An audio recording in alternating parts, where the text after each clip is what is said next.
of the heavens and the earth, Lord. The living God, the Holy One. Say you are, and we give you worship. Say you are.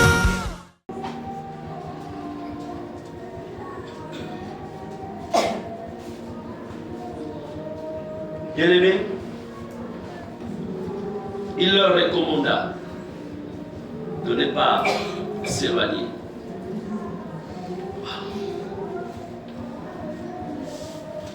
De ne pas s'éloigner de Jérusalem, mais d'attendre ce que le Père avait promis.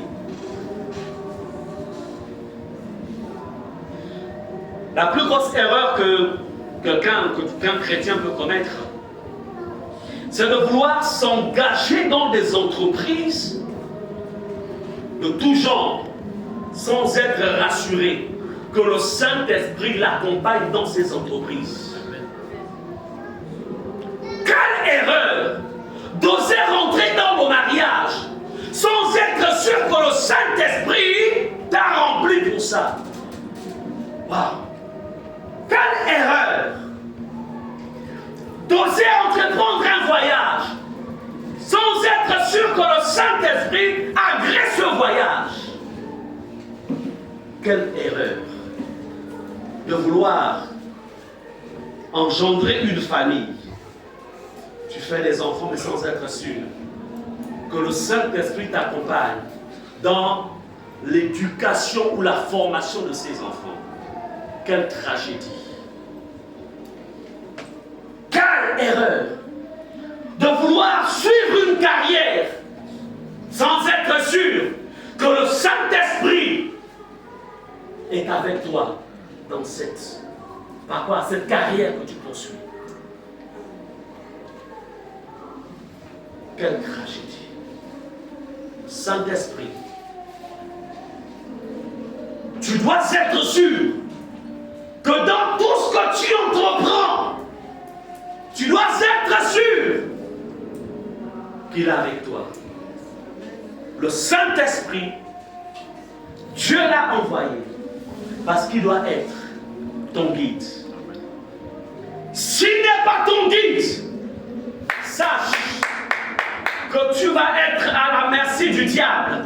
Tu seras à la merci des démons. Tu seras à la merci de tous tes ennemis. Parce que tout simplement, il ne sera pas avec toi. Et si tu es seul, tu vas être à la merci. Dis au nom de Jésus. Je refuse d'être à la merci de mes ennemis. Pour cela, je te fais Saint-Esprit, le guide de ma vie. Oui. Amen. Saint-Esprit.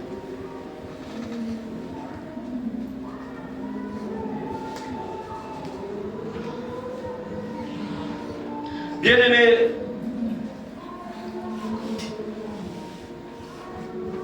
le Saint-Esprit, allons-y dans Romains chapitre 8, verset 9, on va, mais je serai toujours soutenu par l'ancienne, dans cette lecture, Romains 8, verset 9.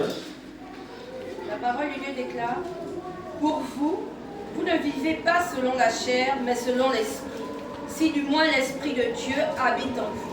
Si quelqu'un n'a pas l'esprit de Christ, il ne lui appartient pas. Amen. Regardez bien comment ce verset fait la différence entre l'esprit humain et l'esprit de Dieu. Remarquez qu'il est dit, au verset donc 9a, pour vous, vous ne vivez pas selon la chair, mais selon l'esprit. C'est petit. Est-ce que ça veut petit E? Est-ce que c'est comme ça dans votre Bible? Le premier, est-ce que ça veut petit E, n'est-ce pas? Bien. Ici, petit E parce que c'est l'esprit renouvelé. C'est-à-dire celui qui est né de nouveau. Amen. Et remarquez, la suite dit, si du moins l'esprit de Dieu avec grand E, amen. Si du moins l'esprit de Dieu habite en vous. Si quelqu'un n'a pas, remarquez encore grand E, si quelqu'un n'a pas l'esprit de Christ, il ne lui appartient pas. C'est bien beau de venir à l'église, c'est à partir là que Dieu nous enseigne, mais je dois rechercher l'Esprit de Dieu. Amen. Je dois être sûr que sa plénitude est en moi. L'Esprit de Dieu. La Bible dit, si quelqu'un n'a pas l'Esprit de Christ, il ne lui appartient pas. Oui, quelqu'un peut venir à l'église mais ne pas avoir l'Esprit de Christ. Quelqu'un peut venir à l'église mais ne pas avoir l'Esprit de Christ. Tu me diras, mais pasteur, comment sait-on qu'on a l'Esprit de Christ? Ancienne, ouvrez et notez Galates chapitre 5 verset 22. Rapidement. Galates 5 verset 22. La parole de Dieu déclare, mais le fruit de l'esprit, c'est l'amour, la joie, la paix, la patience, la bonté, la bénignité, la fidélité, la douceur, la tempérance. Amen. Amen. Est-ce que vous remarquez qu'il écrit le fruit de l'esprit, esprit avec grand E? Vous remarquez ça? Mais le fruit, c'est-à-dire que là où séjourne l'Esprit de Dieu, il y a quoi? Il y a l'amour. Si dans ton cœur, dans ta vie de tous les jours, tu manifestes l'amour de Christ, l'amour de Dieu est patient. L'amour de Dieu supporte tout.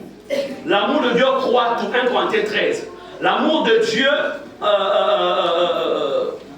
l'amour est patient, l'amour supporte tout, croit tout, espère tout. Amen. L'amour. Là où il y a l'Esprit de Christ, il y a la joie. Aujourd'hui, beaucoup pensent que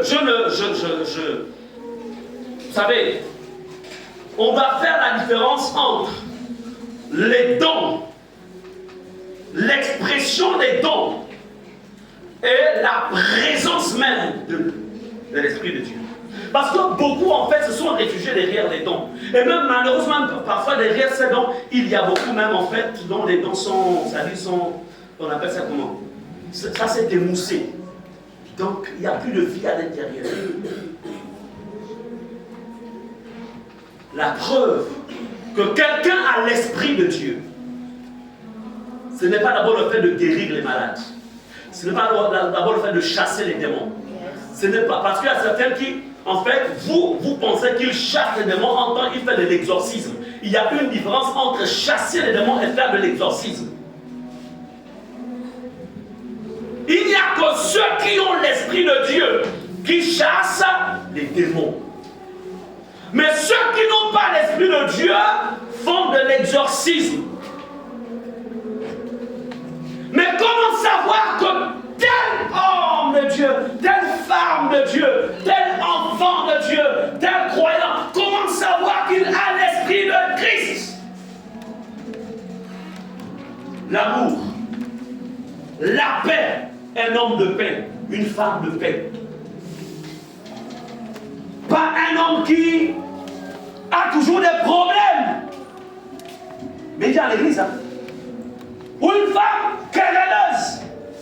Elle vient à l'église, elle prie dans la langue.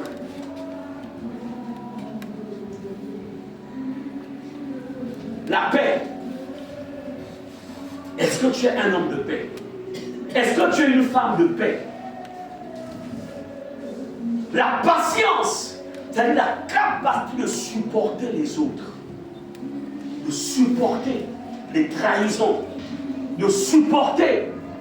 Ce n'est pas des gens de toute façon, écoute, moi je t'ai pas, ça fait 10 fois que je t'ai pardonné. Cette 11e fois là, je sais que tu vas me sentir. Non. La patience, fais la bonté, il a un cœur bon. Amen. Son cœur est bon. Il aime faire du bien. Il n'aime pas faire du mal. S'il arrive qu'il fasse le mal, il va réparer cela. Parce qu'en fait, son cœur est rempli, en fait, de l'Esprit de Dieu. C'est Dieu qui vit dans son cœur.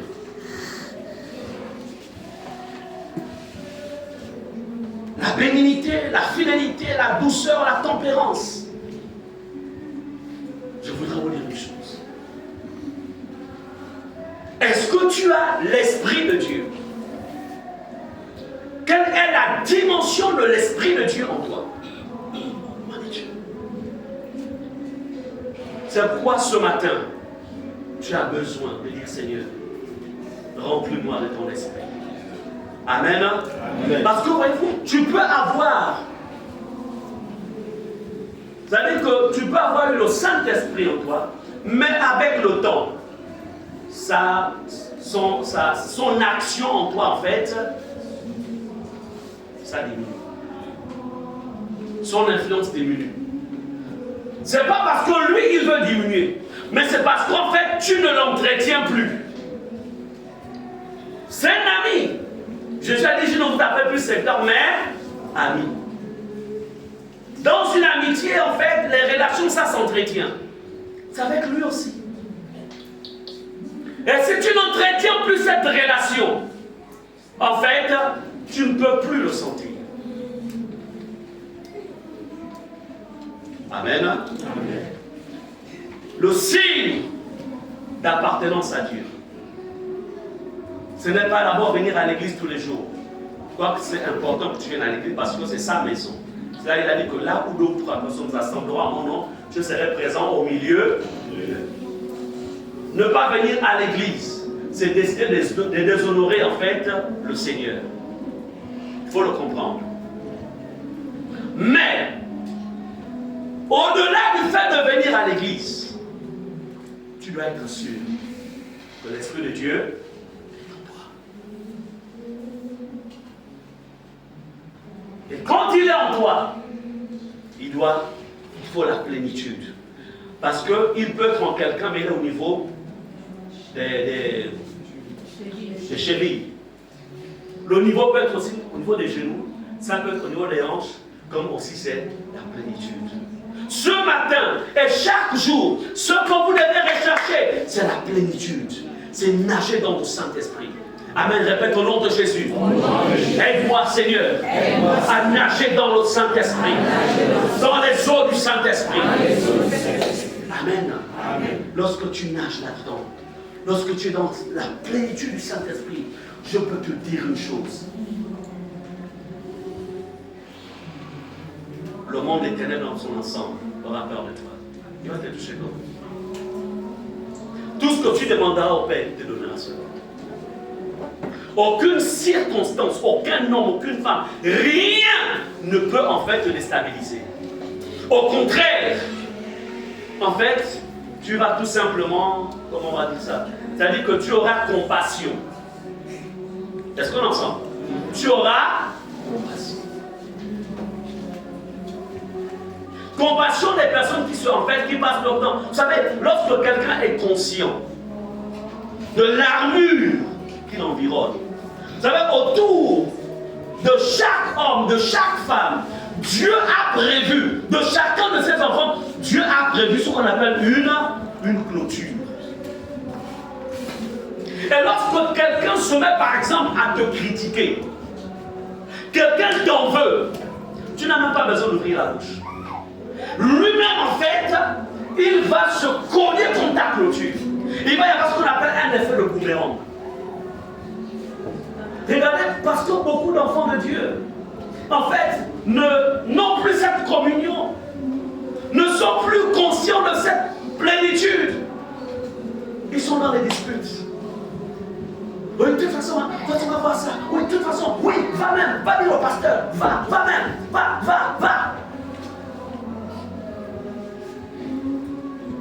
Ils sont dans les querelles. Ils sont dans tout. Je peux vous dire une chose. Un homme rempli du Saint-Esprit n'a pas le temps de se quereller.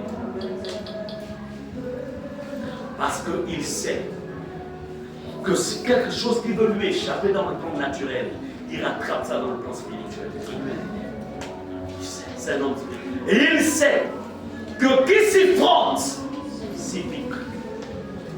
Ce passage qui déclare à moi la vengeance, à moi la rétribution, en fait, c'est son tapis. Quand il se tait, ce n'est pas parce qu'il est faible, mais il se tait, c'est parce qu'il sait que son Dieu s'élèvera et agira en sa faveur. Mais regardez certains enfants de Dieu, certains chrétiens. Dans les bureaux, ils ont des problèmes. Dans le travail, dans les maisons, problème. Partout, problème. Pourquoi? Parce qu'ils ne laissent pas, ils ne sont pas remplis. Ils ne sont pas remplis. Dans les groupes auxquels ils appartiennent, certains, des problèmes. Les gens, même parfois du même groupe, dans le même groupe, ne s'entendent pas. Et tu dis que tu es rempli de l'esprit. Tu n'es pas rempli. Tu n'es pas rempli. C'est pourquoi tu as besoin d'être rempli. Les couples, c'est même dans les foyers là, qu'il y a l'épreuve même du Saint-Esprit. Les gens qui dorment dans la même chambre, sur le même lit, l'autre regarde là-bas, l'autre regarde là-bas. Le matin, ils ne se disent même pas bonjour. Le soir, l'autre dit, rentre avec tes coupés, moi je n'ai pas pu parler aujourd'hui.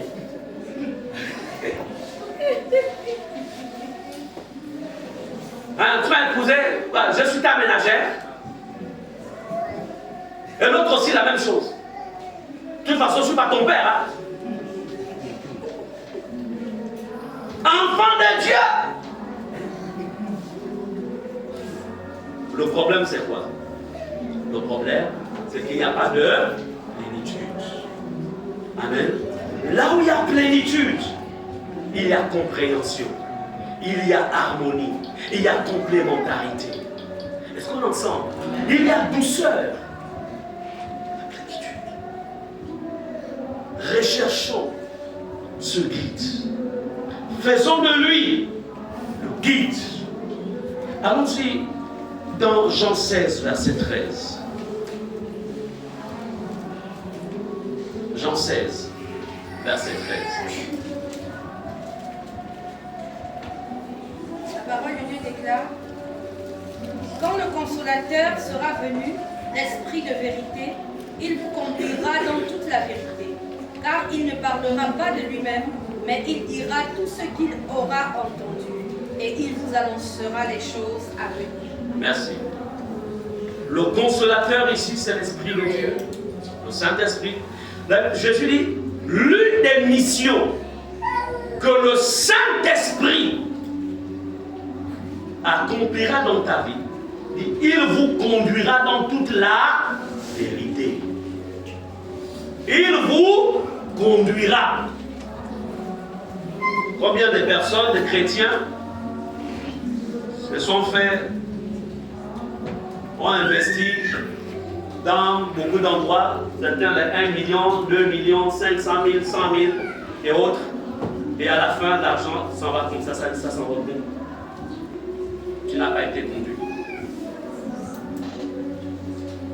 On n'a pas été conduit. Quand tu es conduit, vous savez, le monde là, ça attire. Hein? Tu dis, je vais investir là. Avant d'investir, pas prier. Seigneur, au-delà de ce qui est alléchant là, est-ce que je vais avoir vraiment, je rentrerai dans mon dû en investissant ce que je vais récolter. Amen. Le Saint-Esprit est prêt à intervenir dans chaque domaine. Moi, j'avais appris la leçon. Je me souviens, il y avait une entreprise là où elle disait, ça dit que quand tu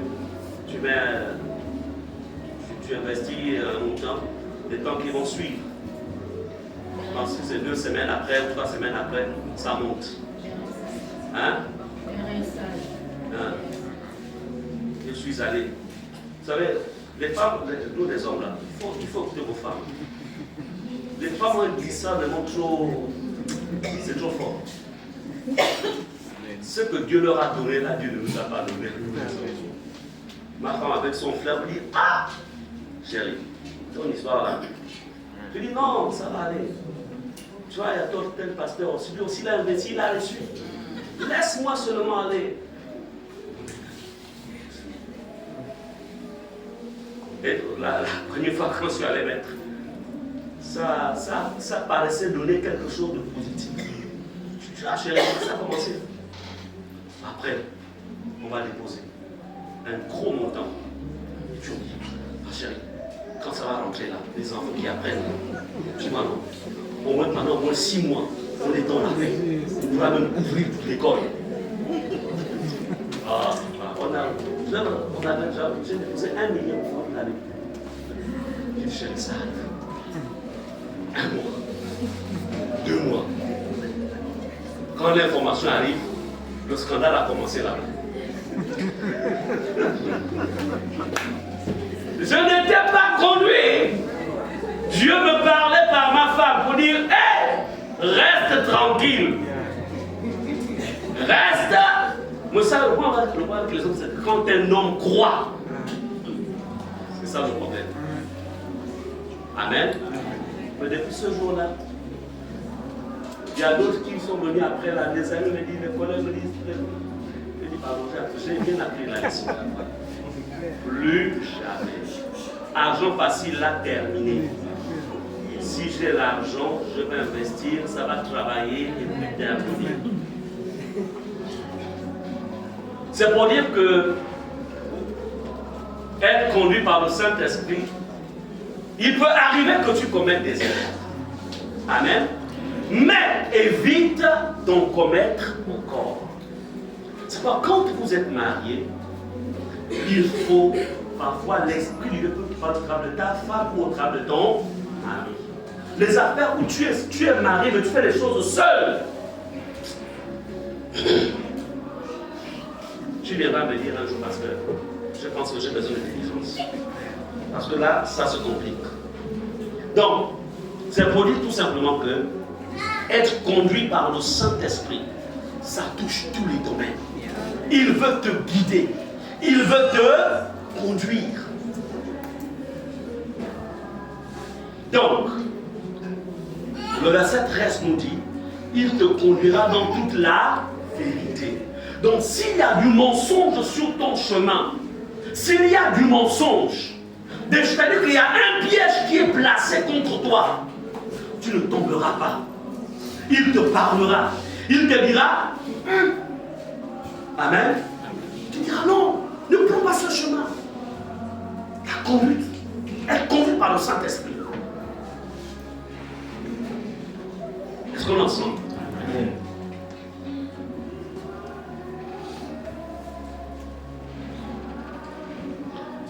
La Bible dit, car il ne parlera pas de lui-même, mais il dira tout ce qu'il aura entendu. Tout ce qui se fait en fait dans l'ombre. Tout ce qui se fait dans l'ombre. Tout ce qu'on dit de toi dans les coulisses. Tu n'as pas l'information. L'Esprit de Dieu viendra te le dire. Il permettra que la personne manifeste une attitude, un comportement vis-à-vis de toi pour que tu comprennes que non, cette personne n'est pas claire. Et pourtant elle te sourit. Mais Dieu ne permettra pas que tu te fasses piéger. Amen. Pourquoi nous tombons dans des pièges? C'est parce qu'en fait nous nous appuyons sur nos capacités, nos connaissances, les choses qu'on a apprises, notre réflexion. Et quand c'est comme ça, allons-y dans Acte 13, verset 2. Verset 2 et verset 4. Acte chapitre 13, verset 2.